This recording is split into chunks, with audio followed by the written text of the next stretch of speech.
अस्सलाम वालेकुम दोस्तों, वेलकम कहता हूँ अपने YouTube channel inspire with Asim में। दोस्तों, आज का हमारा टॉपिक बहुत ही इंटरेस्टिंग है और ये बहुत ज़्यादा इंफॉर्मेटिव भी होगा आप सबके लिए। दोस्तों, आज हम बात करेंगे, टॉपिक है दी ओज़ोन होल। दोस्तों, ये ओज़ोन होल क्या है? क्या ओज़ोन होल किस तरह से हम इंसानों को, तमाम एनिमल्स को, प्लांट्स को अब तक महफूज किए हुए है? क्या ओज़ोन की एक लेयर जो कि अर्थ के ऊपर मौजूद है, ये किस तरह से हमें सूरज की वायलेट रेस से और हमें इस तरह से प्रोटेक्ट करती है कि हम ज़िंदगी सही मायनों में गुजार रहे हैं। दोस्तों, ओज़ोन होल के बारे में हम बहुत डिटेल बात करेंगे, लेकिन इससे पहले हम इस कहानी का खुलासा कर लें। जी हाँ दोस्तों, तो मैं बात कर रहा हूँ सन 1982 की। अंटार्कटिका के बर्फीले तूफानों के अंदर एक सर्च स्टेशन के अंदर साइंटिस्ट जोसेफ फरमन नामी अपनी रिसर्च कर रहे थे ओज़ोन के ऊपर। वो देखते हैं अपनी मशीन से कि ओज़ोन जो है, इसकी मिकदार को जब वो माप रहे थे तो वो देखते हैं कि ओज़ोन की मिकदार एटमॉस्फेयर में 40% तक गिर चुकी है। इट मीन्स दैट कि ओज़ोन जो है वो धीरे धीरे उसकी थिकनेस ख़त्म हो रही है। तो वो इसको देख के परेशान होते हैं और वो ये कहते हैं शायद मशीन का ही मसला होगा, ये बहुत ओल्ड मशीन है और ये इस तरह से मुमकिन नहीं है। वो उस दिन की एक्टिविटी करके वापस घर चले जाते हैं और फिर तकरीबन एक साल के बाद सन 1983 में दोबारा आते हैं अपने सर्च स्टेशन पे और आके दोबारा ये अमाउंट मैयर करते हैं मशीन से। इस बार वो मशीन जो है वो लेटेस्ट लेके आते हैं और देखते हैं कि अब एटमॉस्फेयर में ओज़ोन की मिकदार क्या है। तो दोस्तों, ओज़ोन की मिकदार जब वो मापते हैं तो पहले 40% से भी कम हो चुकी होती है। वो बहुत ज़्यादा तशवीश का इजहार करते हैं कि ओज़ोन की मिकदार कैसे कम हो रही है। अगर वो ये कम हो रही होती तो सैटेलाइट में नासा के हज़ारों जो हैं सैटेलाइट्स मौजूद हैं, वो इसको पकड़ लेते। ये मुमकिन नहीं है। तो वो दोबारा फिर से अपनी एक्टिविटी परफॉर्म करके वापस चले जाते हैं। अगले साल 1984 में जब वो दोबारा आते हैं तो वो मशीन से दोबारा ओज़ोन की मिकदार को मापते हैं और क्या देखते हैं कि ओज़ोन की मिकदार अब मज़ीद इससे पहले वाली नॉर्मल वैल्यू से भी कम हो चुकी है। बहुत ज़्यादा तशवीर का इजहार करते हुए वो परेशान होते हैं और वो ये देखते हुए अपनी जो सर्च है, वो इस रिसर्च को वो नासा के पास लेके जाते हैं और नासा को प्रूफ देते हैं। जी हाँ दोस्तों, नासा जो कि एक बहुत बड़ी एजेंसी है, नासा अब के साइंटिस्ट इसको ओज़ोन की अमाउंट को, इसका होल को ओवरलुक कर जाते हैं।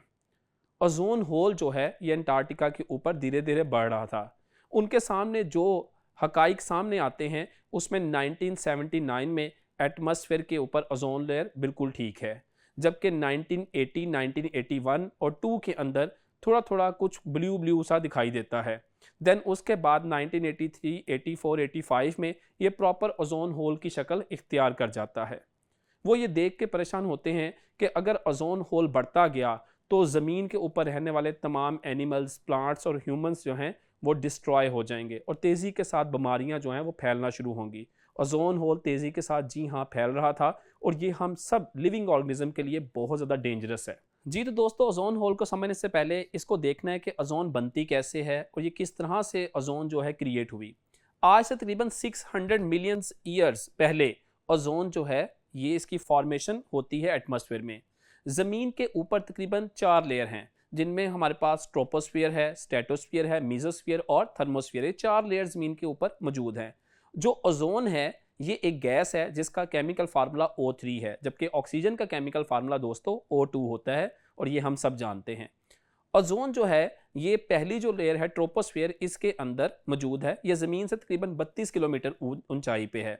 अगर आप ज़मीन से 32 किलोमीटर ऊपर जाएं तो वहाँ पे आपको ओज़ोन की लेयर मिलेगी और ओज़ोन इस लेयर के अंदर तकरीबन 0.0015% है। ये बहुत मामूली सी मिकदार है, लेकिन है बहुत काम की।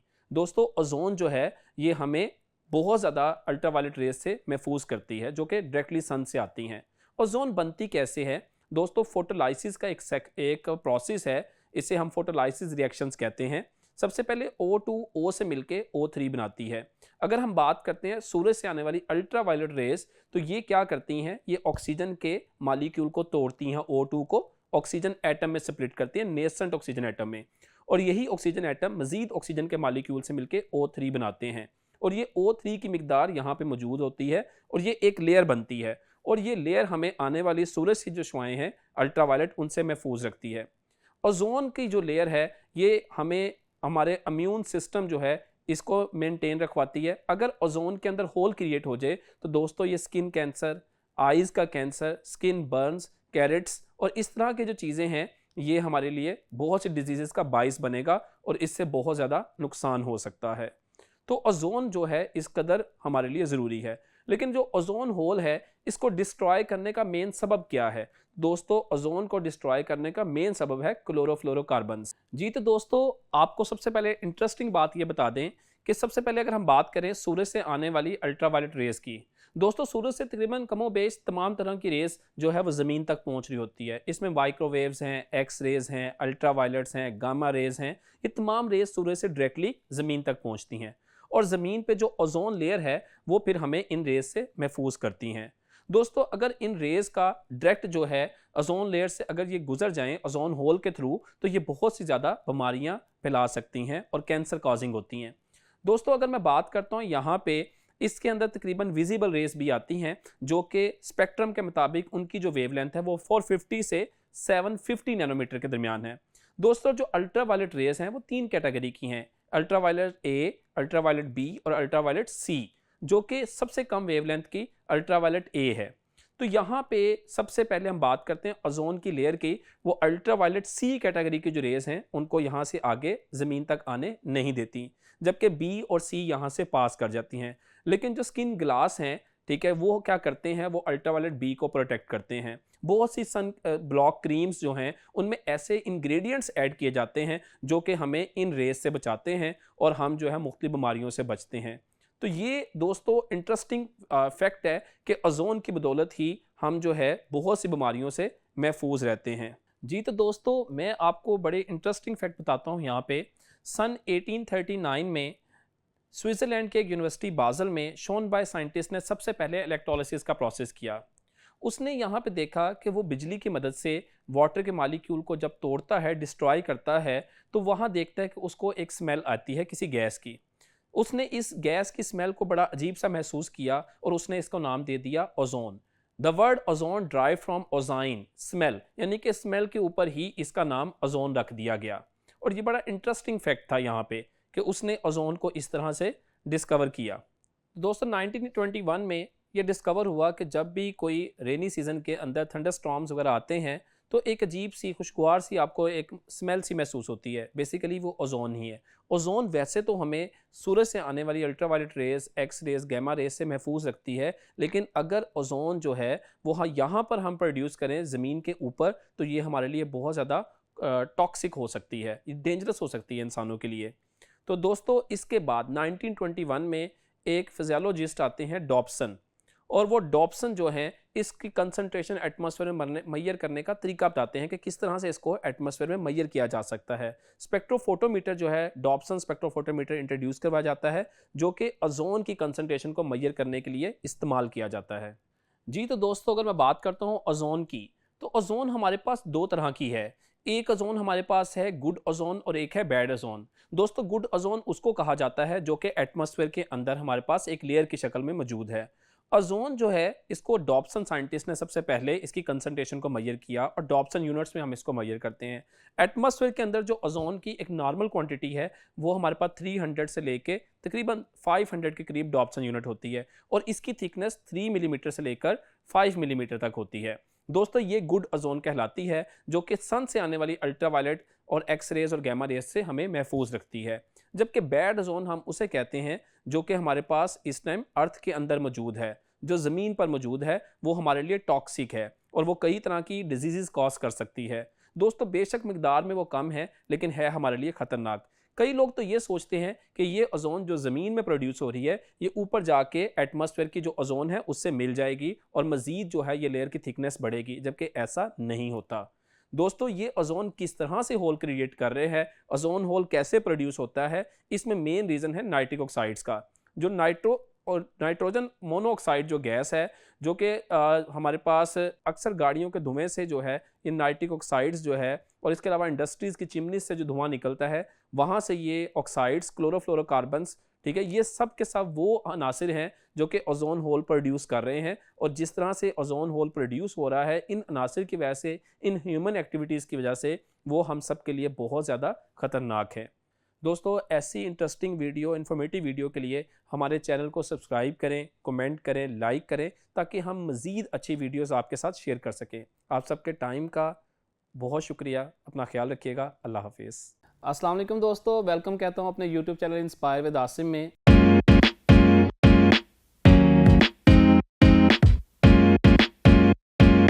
दोस्तों आज की वीडियो बहुत ही इंटरेस्टिंग और बहुत ही इंफॉर्मेटिव है हम सब के लिए।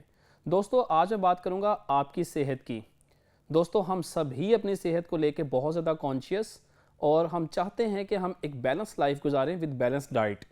लेकिन हम अपनी डाइट के साथ जो चीज़ें एक्सेस में ले रहे हैं, जो हमारी डाइट को मतवाज़न नहीं बनाती, हमारी डाइट के लिए बहुत ही ज़्यादा डेंजरस है, वो हमारे पास है excess of sugar intake in our body. दोस्तों जो बॉडी में हम इस टाइम शुगर इनटेक कर रहे हैं वो हमारे लिए कई बीमारियों का बाइस बन रही है, और ये शुगर का मेन सोर्स हमारे पास है सॉफ्ट ड्रिंक्स। तो आज हम डार्क रियलिटीज़ जो है इन सॉफ्ट ड्रिंक्स की वो आपके सामने एक्सपोज करेंगे। ये सॉफ्ट ड्रिंक्स किस तरह से बनाई जाती हैं और किस तरह से हम सबको जो है नुकसान पहुंचाती है, ख्वाह वो बूढ़े हों, जवान हों या बच्चे हों। हमारी यूनिवर्सिटीज़ में, कॉलेजेस में, इवन के हमारे सिनेमा हॉल्स में, शादी ब्याह में, तकरीब में, हर जगह पे सॉफ्ट ड्रिंक का इस्तेमाल बिल्कुल आम है, और यहाँ पे करोड़ों लोग इन सॉफ्ट ड्रिंक को यूज़ कर रहे हैं। दोस्तों सॉफ्ट ड्रिंक्स में अगर हम बात करें तो दो ही बड़ी कंपनियां हैं, जिनमें एक आती है पेप्सी को, जबकि दूसरी कंपनी हमारे पास है कोको कोला। ये दोनों कंपनियां तकरीबन पूरी दुनिया के तमाम ममालिक में इस्तेमाल की जाती हैं। दोनों कंपनियां जो हैं ये अपने प्रोडक्ट यहाँ पे सेल करती हैं दुनिया के तमाम ममालिक में। लेकिन सिर्फ 3 ही ऐसे ममालिक हैं जिनमें इन सॉफ्ट ड्रिंक का यूज़ बिल्कुल बैन किया गया है, और उनमें हमारे पास एक है क्यूबा, एक है नॉर्थ कोरिया और एक है नामीबिया। यहाँ पे इन सॉफ्ट ड्रिंक को बैन किया गया है। दोस्तों ये सॉफ्ट ड्रिंक्स अपनी ही वेबसाइट पे लिखती हैं, कोका कोला लिखती है कि ये तकरीबन डेली 1.9 बिलियन लोग इसको इस्तेमाल करते हैं, और ये एक बहुत बड़ी तादाद है। इट मीन्स दैट कि ये कंपनी अरबों रुपए का प्रॉफिट ले रही है और हमारी सेहत के साथ खेल रही है। दोस्तों अगर मैं आपसे बात करूं यहाँ पे एक 100 ml बोतल की, तो एक 100 ml के अंदर तकरीबन ये 82 ग्राम मिकदार इसमें शुगर की है, जबकि 600 ml की एक हाफ लीटर की बोतल में तकरीबन यही शुगर की मिकदार 330 ग्राम बनती है, जो कि बहुत ज़्यादा है। अगर आप मुझसे ये पूछें कि भाई एक नेचुरल बॉडी को, एक ह्यूमन बॉडी को कितनी शुगर जो है डेली रिक्वायर्ड है, तो मैं यही कहूँगा कि 0 ग्राम। जी हाँ, बिल्कुल आपने ठीक सुना, हमें सिर्फ और सिर्फ यहाँ पे शुगर आउटसाइड द बॉडी नहीं चाहिए, हमें एडिड शुगर की मिकदार बिल्कुल नहीं चाहिए। तो यहाँ पे हमारे पास ये जो शुगर हम इंटेक करते हैं, तकरीबन जो हम डेली सॉफ्ट ड्रिंक का इस्तेमाल कर रहे हैं, इससे हम बीमारियों में घिर रहे हैं। क्या आप आधा ग्लास चीनी जो है, हाफ ग्लास चीनी क्या खा सकते हैं? तो आपका जवाब होगा नो। यानी कि इतनी शुगर की मिकदार जो है ये हमारी सेहत के लिए इंतहाई डेंजरस है।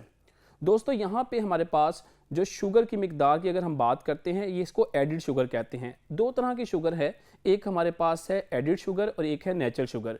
एडिड शुगर जो है ये हमारे पास डिफरेंट प्रोडक्ट्स के अंदर, जस्ट लाइक सॉफ्ट ड्रिंक्स, इन सब में इस्तेमाल की जाती है।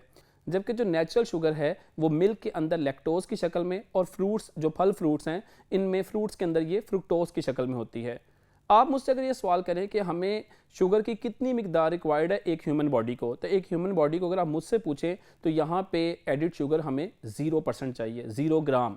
हमें शुगर बिल्कुल इनटेक नहीं करनी चाहिए, क्योंकि हमारे पास नेचुरल सोर्स अवेलेबल हैं जिनसे हमें शुगर मिल रही है, और इसके साथ साथ अदर इंग्रेडिएंट्स भी मिलती हैं जिनमें कार्बोहाइड्रेट्स हैं, वाइटामिन्स हैं, प्रोटीन्स हैं, फाइबर्स हैं, फैट्स हैं। तो हमें यहाँ पे इन सॉफ्ट ड्रिंक्स के अंदर सिर्फ और सिर्फ जस्ट कैलोरीज मिलती हैं, इसके अलावा कोई भी हमारे पास जो इंग्रेडिएंट है वो इसके अलावा हमें इनमें से नहीं मिलता, और ये हमारे लिए बहुत ज़्यादा बीमारियों का बाइस बन रहा है। दोस्तों एक पुरानी मिथ है, एक पुरानी मिथ के मुताबिक इन सॉफ्ट ड्रिंक्स को हम टॉयलेट क्लीनर भी कहते हैं। सुनने में तो बड़ा अजीब सा लग रहा होगा, लेकिन ये हकीकत है, इनको टॉयलेट क्लीनर्स भी कहा जाता था, क्योंकि इनके अंदर मौजूद हैं 2 एसिड, एक है सिट्रिक एसिड और एक है फास्फोरिक एसिड। सिट्रिक एसिड जो कि हमें लेमन में और ऑरेंजेस के अंदर भी मिल जाता है, और फास्फोरिक एसिड जो है ये बैक्टीरियल की ग्रोथ को रोकता है, और ये दोनों एसिड्स टॉयलेट क्लीनर के अंदर भी हैं। टॉयलेट क्लीनर के अंदर और भी एसिड्स होते हैं जिनमें सोडियम हाइपोक्लोराइड और HCl भी है। दोस्तों आपने सुना होगा केमिस्ट्री की ज़बान में 2 तरह के एसिड्स होते हैं, एक होते हैं माइल्ड एसिड और एक होते हैं स्ट्रॉन्ग एसिड्स। सिट्रिक एसिड और फास्फोरिक एसिड माइल्ड एसिड हैं, जबकि जो हमारे पास HCl है, सल्फ्यूरिक एसिड है, ये स्ट्रॉन्ग एसिड है। जी हाँ, टॉयलेट क्लीनर के अंदर सोडियम हाइपोक्लोराइड के साथ HCl भी मौजूद है। और ये HCl हमारे अंदर, हमारा जो स्टमक है उसमें गैस्ट्रिक जूस के अंदर भी पाया जाता है। तो क्या दोस्तों ये हमारे लिए ख़तरनाक हो सकते हैं? बिल्कुल ऐसा ही है। ये जो एसिड्स हैं, अगर आप एक कोक की बोतल जो है एक गिलास लें और किसी भी आप एक गिलास बोतल से आप कोई भी किसी कपड़े या स्पॉन्ज की मदद से अगर आप इनको साफ़ करेंगे तो ये आराम से जो जंग है इन सब चीज़ों को रिमूव कर देगा। इतना डेंजरस है ये। तो फिर इस तरह से हम बात करते हैं 1964 में और 1984 की बात करें तो यहाँ पे पेप्सिको ने और कोको कोला ने डाइट अपनी इंट्रोड्यूस करवाई, डाइट कोक और डाइट पेप्सी। दोस्तों बेशक इनमें शुगर तो नहीं थी लेकिन आर्टिफिशियल स्वीटनर्स का यूज़ किया गया, जिसमें कि हमारे पास अस्पार्टेम और सुक्रोलेज आता है।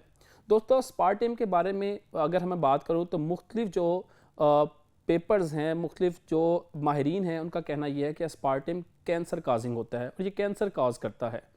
इवन के यहाँ पे एक और इंग्रेडिएंट की बात करें कैरेमल की, तो कैरेमल इन्हीं कोक और पेप्सी को ब्राउन कलर देता है और कैरेमल भी कैंसर कॉजिंग हो सकता है। तो दोस्तों क्या ये इंग्रेडिएंट्स हमें फ़ायदा दे सकते हैं? तो जवाब होगा ना, ये हमें कोई फ़ायदा नहीं देते।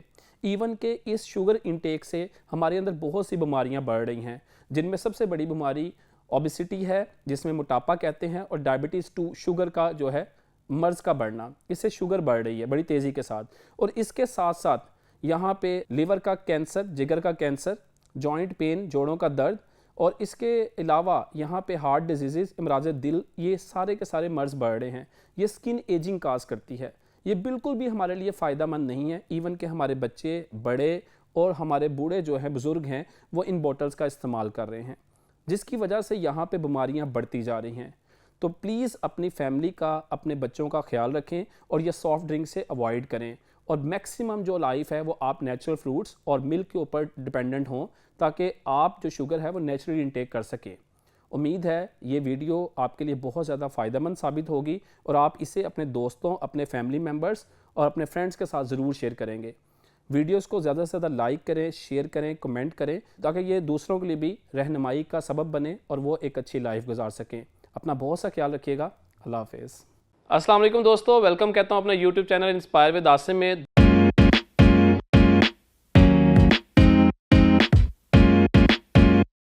दोस्तों आज हम बात करेंगे हाउ टू सेव इलेक्ट्रिसिटी और how to reduce electricity bill.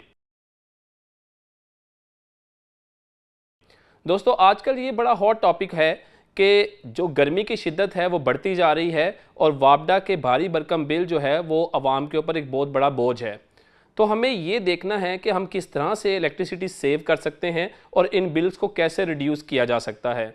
तो परेशान होने की ज़रूरत नहीं है, बजाय ये कि आप टेंशन लें कि मज़ीद बीमार हों और अपनी सेहत ख़राब करें। तो सही मायनों में आप ये जानें कि आप इलेक्ट्रिसिटी का यूज़ किस तरह से बेहतर अंदाज में करते हुए अपने बिल को रिड्यूस कर सकते हैं। दोस्तों हम बात करते हैं यहाँ पे कि हमारे घर पे जो अप्लायंसेस हैं वो कितनी इलेक्ट्रिसिटी कंज्यूम करती हैं, उनके यूनिट्स कितने यूज़ होते हैं, हम आपको बहुत डिटेल से बताएंगे। और अगर ये अमली तरीके आप अपनाएं तो यकीनन आप अपने बिल को रिड्यूस कर सकते हैं। और ये जो आजकल आवाम की जो कुव्वत सकत है, कुव्वत ख़रीद है, वो बेहतर अंदाज से मैनेज की जा सकती है। दोस्तों गर्मी की शिद्दत तो बढ़ती जा रही है, इसके साथ साथ बिल भी जो है वो भी बढ़ते जा रहे हैं, जो कि आवाम के लिए शदीद बोझ है। दोस्तों अभी हालिया जो है, अभी अनाउंस किया था वाडा ने कि टैरिफ जो है वो पर यूनिट के हिसाब से उसमें भी चेंजेस आई हैं, चार्जेस बढ़ चुके हैं पहले से। इट मीन्स दैट कि जो कमिंग मंथ हैं इनके अंदर भी बिल जो है वो पहले से ज़्यादा आएंगे। तो हमें अमली तरीके अपनाते हुए वापडा के जो बिल हैं उनको कम कैसे करना है, इसके लिए हमें अपने मौसर इक़दाम करने होंगे। सबसे पहले हम आपको आज ये आगाही देंगे कि किन अप्लायंसेस में कितने यूनिट्स कंज्यूम होते हैं। फॉर एग्जांपल मैं बात करता हूँ एक फ़्रिज की।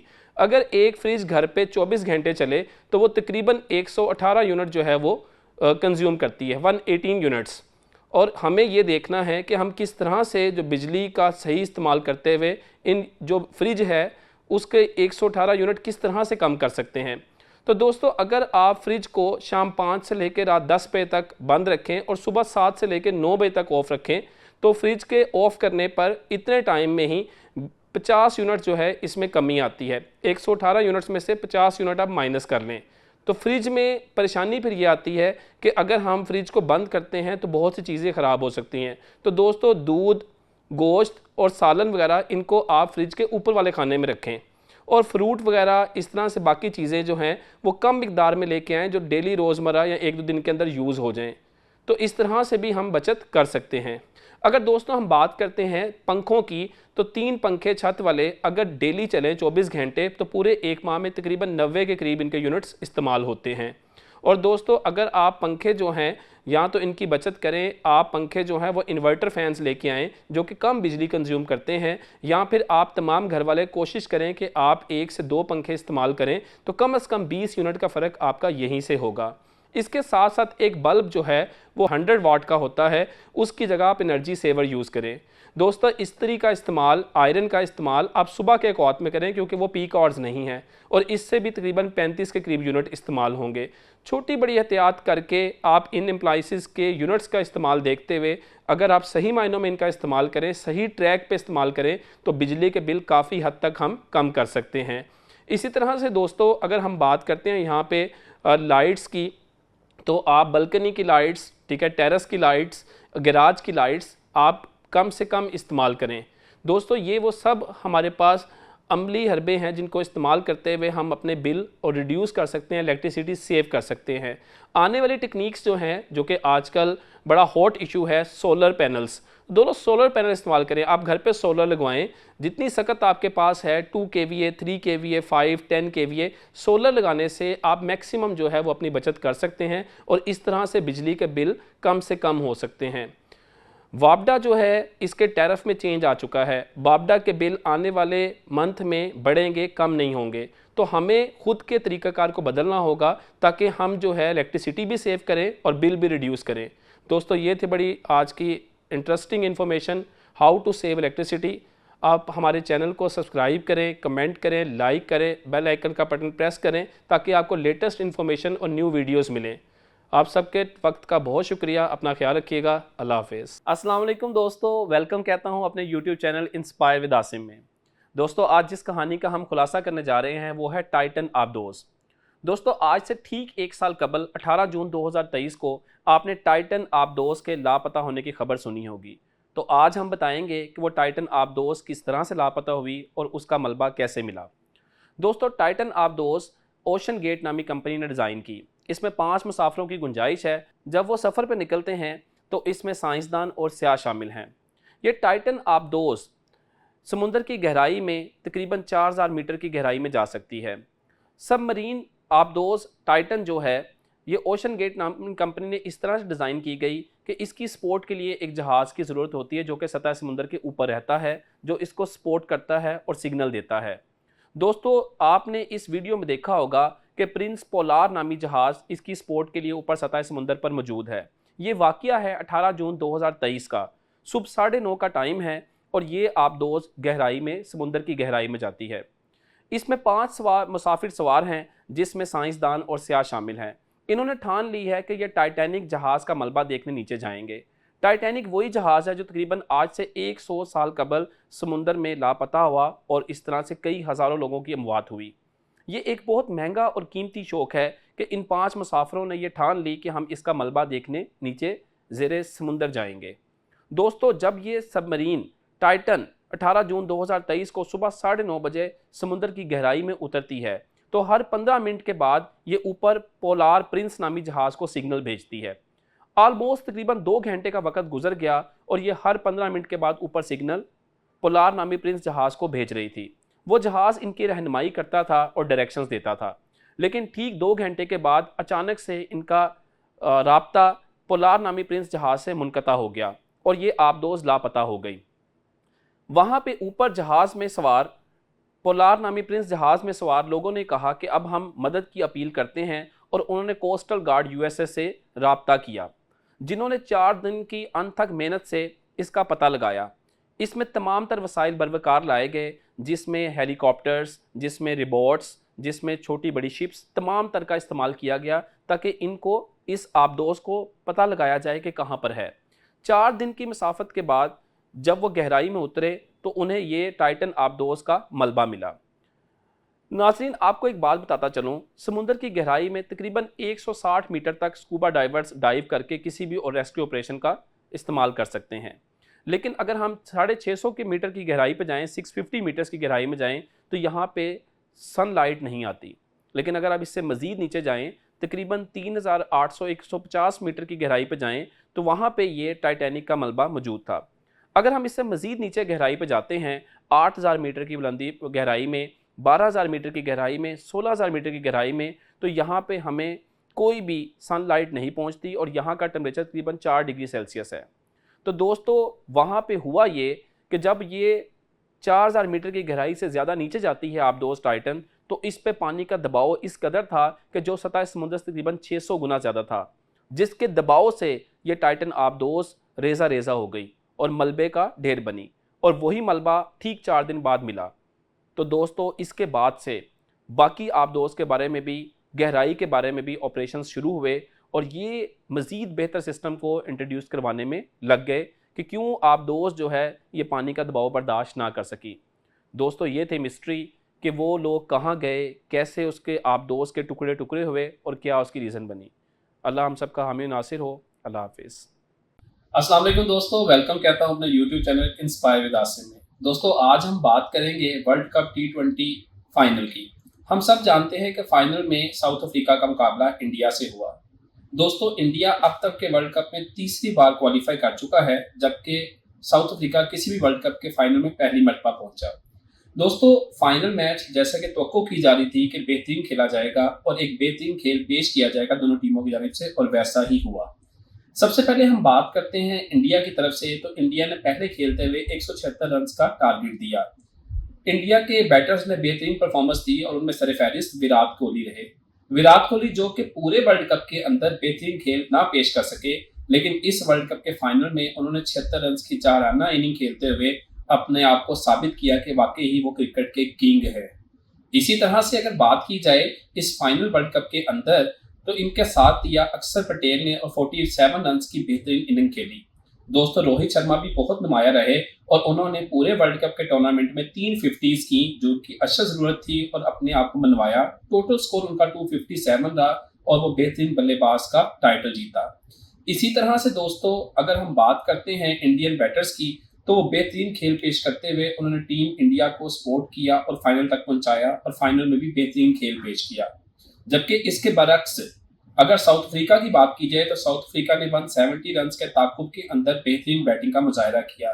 जी तो दोस्तों, इसमें जो सरफहरिस्त बैटर रहे वो थे केसन ने एक बेहतरीन 50 स्कोर किया और बेहतरीन बल्लेबाज रहे वो भी। इसके साथ साथ जो है वो साथ दिया डिकॉक ने, और डिकॉक ने 39 रन की इनिंग खेली। दोस्तों, साउथ अफ्रीकन बैटर्स ने बेहतरीन खेल पेश किया। एक वक्त ये लग रहा था कि साउथ अफ्रीका विन करेगा, क्योंकि बिल्कुल वन साइडेड मैच हो चुका था और गेम सारी की सारी साउथ अफ्रीकन के हक में थी। लेकिन आखिरी 4 ओवर्स में ऐसा जादू हुआ कि इंडियन टीम ने बेहतरीन जो है परफॉर्मेंस दी और टीम वर्क शो किया, और इंडियन टीम ने साउथ अफ्रीकन बैटर्स को रिस्ट्रिक्ट किया। इनके बेहतरीन बॉलर्स में जसप्रीत बुमराह, जिन्होंने 4 ओवर में 18 स्कोर देके 2 विकेटें, जबकि इसके साथ साथ हार्दिक पांड्या ने 4 ओवर में 20 स्कोर देके 3 विकेटें ली और सरफहरिस्त रहे। दोस्तों, मैं बात करता हूँ आखिरी 4 ओवर में, तो आखिरी 4 ओवर में साउथ अफ्रीका को 26 रन रिक्वायर्ड थे और यूं सबको दिखाई देता था कि जैसे साउथ अफ्रीका इजीली ये मैच जीत जाएगा। लेकिन हुआ क्या कि इंडियन बॉलर्स ने ना सिर्फ साउथ अफ्रीकन बैटर्स को स्टिक किया, बल्कि उनको चलता किया और साथ साथ विकेटें हासिल करने से सारे का सारा गेम का पलड़ा था वो इंडियन टीम की तरफ भारी हो गया। दोस्तों, लास्ट 4 ओवर्स में अगर हम बात करें, सबसे पहले जसप्रीत बुमराह की 17 ओवर में जाके इसमें सिर्फ 2 स्कोर दिया और इस तरह से जो साउथ अफ्रीकन बैटर्स थे उनके ऊपर प्रेशर बढ़ गया। फिर दोस्तों, इसके बाद जसप्रीत बुमराह आए और उन्होंने फौरन से जॉनसन को क्लीन बोल्ड किया और इस तरह से मजीद जो है साउथ अफ्रीकन बैटर्स पे प्रेशर बढ़ा। देन इसके बाद हार्दिक पांड्या ने लास्ट ओवर में मिलर का जब उन्होंने बॉल करवाया outside the stump, slow ball था, मिलर ने छक्का लगाया उस पर, लेकिन बाउंड्री पे सूर्या कुमार यादव ने बेहतरीन कैच पकड़ा और ये मैच बिल्कुल ही एक तरफ इंडिया की तरफ हो गया और यूं इंडिया जो है वो फाइनल का टाइटल अपने नाम कर लिया। दोस्तों, इंडिया ने वर्ल्ड कप का टाइटल सेकंड टाइम अपने नाम किया, जबकि ये बहुत दरीना ख्वाब था साउथ अफ्रीकन टीम का कि वो वर्ल्ड कप का फाइनल जीतें और पहली दफा अपने कैरियर में पहली दफा वर्ल्ड कप का टाइटल अपने नाम करें, लेकिन बदकिस्मती से ये टाइटल वो अपने नाम ना कर पाए। दोस्तों वर्ल्ड कप का बेहतरीन खेल पेश किया गया। इंडियन टीम कोई चमत्कार नहीं हुआ, इंडियन टीम ने शुरू से ही वर्ल्ड कप के तमाम मैचेस में बेहतरीन खेल पेश किया। अगर हम इनके ग्रुप 1 से मैच में देखें तो वहां भी इन्होंने यूएसए और पाकिस्तान को हराया। सुपर 8 में इन्होंने ऑस्ट्रेलिया और इंग्लैंड को बीट किया। मतलब उनकी टीम स्ट्रगल नजर आ रहा था, एक टीम वर्क नजर आ रहा था। दोस्तों कामयाबी सिर्फ अचानक से नहीं मिलती, कामयाबी के लिए आपको अंत तक मेहनत और कोशिश करना होती है और टीम यूनिटी दिखानी होती है, जो कि इंडियन टीम के अंदर नजर आई। और वाकई हमें उनको क्रेडिट देना चाहिए कि उन्होंने टीम एफर्ट करते हुए बेहतरीन खेल पेश किया और वर्ल्ड कप का टाइटल अपने नाम किया। दोस्तों अपना ख्याल रखिएगा। दोस्तों आप सबसे ये हमेशा से कहा जाता है कि मेरे चैनल को सब्सक्राइब भी करें, कमेंट भी करें, लाइक भी करें, ताकि इस तरह के मजीद वीडियोस हम आपके साथ शेयर कर सकें। अपना बहुत सा ख्याल रखिएगा। अल्लाह हाफिज़। अस्सलाम वालेकुम दोस्तों, वेलकम कहता हूं अपने यूट्यूब चैनल पे इंस्पायर विद आसिम। दोस्तों आज का हमारा टॉपिक है गूगल सर्च इंजन।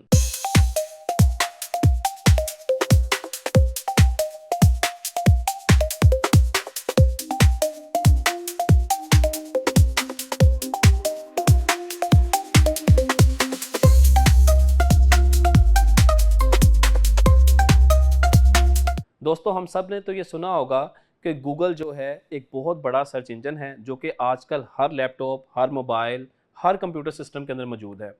दोस्तों गूगल एक इतना बड़ा सर्च इंजन है कि आप इसमें लाखों जो है चीज़ें तलाश कर सकते हैं। अगर मैं बात करता हूँ गूगल शब्द की, तो गूगल शब्द जो है ये गूगल से लिया गया है। दोस्तों ये एक नंबर गेम है। जिस तरह आप 1 के आगे 2 ज़ीरो लगाएं तो ये 100 है, 1 के आगे 3 ज़ीरो लगाएं तो ये 1000 होगा। इस तरह से अगर आप 4 ज़ीरो लगाते हैं तो ये 10,000 बन जाता है। अगर गूगल के शब्द की बात की जाए जो कि गूगल कहलाता है, इसमें 1 के आगे आप 100 ज़ीरो लगाएंगे तो ये गूगल कहलाएगा वर्ड। गूगल ने ये वर्ड क्यों रखा? इसलिए ताकि इस पे मल्टीपल जो है वो सर्चेस की जा सकें। दोस्तों आज की इंफॉर्मेशन के मुताबिक तकरीबन डेली 8.2 बिलियन सर्चेस गूगल के ऊपर होती हैं। यानी कि यूँ मान लें कि दुनिया में हर पर्सन कोई ना कोई शब्द गूगल के ऊपर तलाश कर रहा है। इसी तरह से अगर हम बात करते हैं गूगल के क़याम की, तो गूगल जो है इसका क़याम 1998 में होता है। गूगल जो है ये क़याम किया गया एक एज ए कॉलेज प्रोजेक्ट। दोस्तों किस तरह से, हमारा सवाल ये है कि गूगल किस तरह से आज के दौर में ट्रिलियंस डॉलर्स की अर्निंग कर रहा है। दोस्तों सबसे पहले हमें गूगल्स का बिजनेस मॉडल समझना होगा। आखिर किस तरह से गूगल्स 2.19 ट्रिलियन डॉलर्स की अर्निंग कर रहा है। गूगल के बिजनेस मॉडल में अगर हम देखा जाए तो गूगल बहुत सी अपने प्रोडक्ट्स फ्री सेल कर रहा है। जिस तरह से गूगल जो है उसमें यूट्यूब आप फ्री यूज़ कर सकते हैं, जीमेल फ्री यूज़ कर सकते हैं, गूगल मैप्स का फ्री इस्तेमाल है। तो आखिर गूगल ये अर्निंग करता कहाँ से है? तो दोस्तों गूगल के जो अर्निंग का बाइस है, इसमें हमें गूगल का बिजनेस मॉडल देखना पड़ेगा। तो आइए गूगल का बिजनेस मॉडल समझते हैं।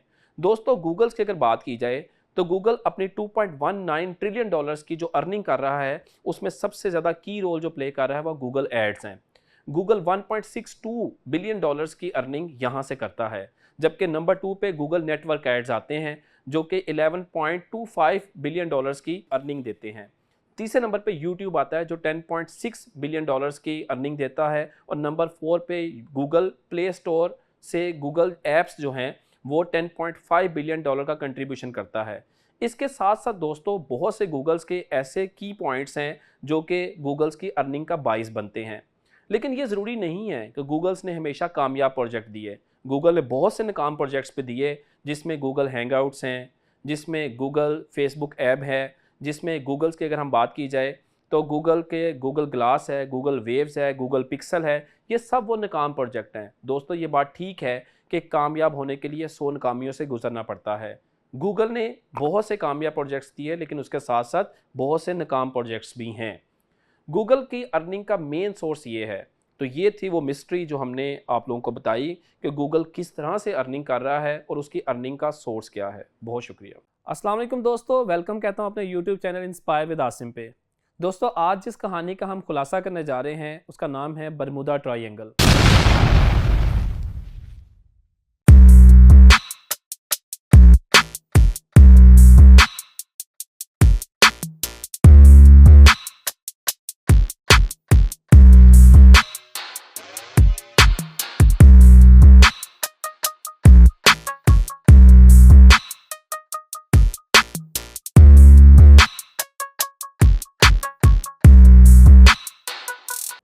बरमूदा ट्रायंगल क्या है, मिस्ट्री ऑफ बरमूदा ट्रायंगल पे आज हम बात करेंगे।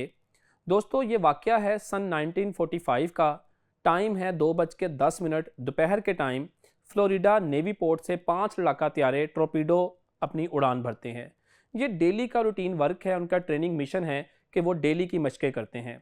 जैसे ये 5 लड़ाका त्यारे जिन पे तकरीबन कोई 14 के करीब लोग सवार हैं, जिनमें पायलट्स और क्रू मेंबर हैं, वो जैसे ही उड़ान भरते हैं 2 घंटे के बाद इन पांचों जहाज़ों का दोस्तों कंपस फेल हो जाता है। पायलट्स अपना बैकअप कंपस ऑन करते हैं और बैकअप कंपस भी फेल हो जाता है। इनका जो स्क्वाड्रन लीडर है जिसका नाम है कैरोल टेलर, वो इनसे कहता है कि हमें ईस्ट की तरफ मूव करना चाहिए, जबकि बाकी पायलट्स मेंबर्स कहते हैं कि ऑलरेडी ईस्ट की तरफ हैं, हमें वेस्ट की तरफ जाना चाहिए। ये तकरीबन 370 किलोमीटर अवे हैं फ्लोरिडा से और यहाँ पे ये अब एक अजीब सिचुएशन में घिर चुके हैं। शाम 4:30 बजे के बाद वो इनसे कहता है कि हमें वापस जाना चाहिए। दोस्तों ये तमाम के तमाम जहाज़ लापता हो जाते हैं और फिर कुछ दिनों के बाद मरीनर नामी एयरक्राफ्ट इनकी खोज के लिए निकलता है और यहाँ इस पर 13 लोग सवार हैं और चंद दिनों के बाद ये जहाज़ भी वहाँ से लापता हो जाता है। ना तो अब तक कोई बरमूदा ट्रायंगल से किसी इंसान का पता लग सका और ना ही इन जहाज़ों के मलबे का कोई सुराग मिला। दोस्तों ये एक ऐसी मिस्ट्री है जिसने अब तक हम सबको हैरत में डाला हुआ है। बरमूदा ट्रायंगल क्या है? दोस्तों बरमूदा ट्रायंगल 5 लाख स्क्वायर मील पे मुश्तमिल एक ऐसा एरिया है जो कि एक ट्रायंगल की शक्ल रखता है। इसका एक कोना फ्लोरिडा से, एक बरमूदा से और एक इसका कोस्टा रिको के साथ अटैच है। दोस्तों ये एक ऐसी मिस्ट्री है कि अब तक तकरीबन 100 से ज़्यादा जहाज़, बैरी जहाज़ और हेलीकॉप्टर्स अब तक लापता हो चुके हैं। कुछ लोग कहते हैं कि यहाँ पे दज्जाल का ज़हूर हुआ, कुछ लोग इसको शैतानी दुनिया कहते हैं, कुछ लोग इसको दूसरी दुनिया का नाम देते हैं कि जो भी यहाँ से लापता हुए वो दूसरी दुनिया के अंदर जा चुके हैं। दोस्तों कई लोग इसको याजूज बजूज का मकाम कहते हैं। ये एक ऐसी कहानियाँ हैं जो कि बहुत से लोगों की ज़ुबान पे आमो फहम है। दोस्तों बरमूदा ट्रायंगल के अंदर अगर इसकी हिस्ट्री की बात की जाए तो बरमूदा ट्रायंगल सबसे पहले 1492 में क्रिस्टोफर कोलंबस नामी एक शख्स जो कि दुनिया को दराफ्त करने निकलता है, वो जब इस जगह से गुजरता है तो उसका कंपस भी फेल हो जाता है और वो क्या बताता है कि मुझे यहाँ पे एक आसमान पे एक अजीब सी रोशनी दिखाई देती है। ऐसे लगता है जैसे कि ये एक आग का गोला है और वो गोला जाके समुंदर के अंदर चला जाता है। वो कहता है मैंने इससे पहले इस तरह की रोशनी और इस तरह का आग का गोला नहीं देखा। ये एक ऐसी मिस्ट्री है जिसके ऊपर कई लोग इसको बरमूदा को ग्रेवयार्ड ऑफ इटालियंस कहते हैं, इसे कोई ग्रेवयार्ड ऑफ स्कारसो कहता है, कोई इसे प्लेन ऑफ डूम्स कहता है, तो कोई इसे बरमूदा ट्रायंगल कहता है। बरमूदा ट्रायंगल का पहली दफ़ा वर्ड एंग्रोसी नामी मैगज़ीन के अंदर लिखा गया। दोस्तों अगर मैं यहाँ बात करूँ, कुछ लोग कहते हैं बरमूदा ट्रायंगल एक सिंपल सा एक एरिया है, हमने आज तक यहाँ पे ऐसी कोई भी अनहोनी घटनाएं नहीं देखी, ना कोई ऐसा अजीब वाक़या हमारे होते हुए रूनुमा हुआ। हालांकि हम यहाँ से कई दफ़ा इस जगह से गुज़रे और वापस भी आए, लेकिन हमने यहाँ पे कोई ऐसी मिस्टीरियस एक्टिविटीज़ नहीं देखी। दोस्तों बरमूदा ट्रायंगल पे कुछ लोगों का कहना है कि यहाँ पे सिग्नल्स का नाम मिलना, डायरेक्शंस का नाम मिलना, जिसकी वजह से हादसात हुए। तो ये थी अब तक की लेटेस्ट इन्फॉर्मेशन बरमूदा ट्रायंगल के बारे में जो कि हमने आपसे शेयर की। मज़ीद वीडियोज़ के लिए हमारे चैनल के साथ बंधे रहिएगा। हमें लाइक, सब्सक्राइब और बेल आइकन ज़रूर प्रेस करें। बहुत शुक्रिया।